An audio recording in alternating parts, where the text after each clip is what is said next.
2016年总统大选，蓝绿候选人都是搭着这一辆黑色休旅车到处拍拍照。2020总统大选要到了，国安局也选定了新款候选人坐车。 马路上高速奔驰这一款福斯 T6 总裁型休旅车，正是未来总统候选人配备车辆，而且有巧思。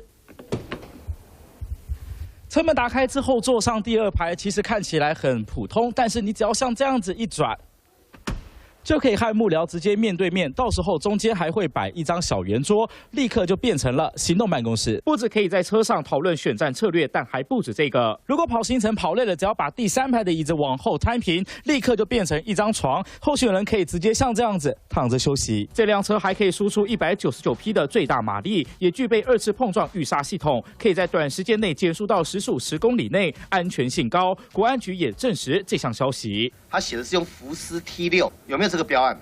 有这个标案。2016总统大选，3组候选人1辆备用车，只买了4辆。今年因为预估参选爆炸会有5组候选人，所以买了6辆，其中1辆当作预备车辆，一共砸下1700多万元。距离大选不到1年，虽然各方参选人马还没底定，但维安工作已经率先开跑。三立新闻黄大峰、周凯台北报道。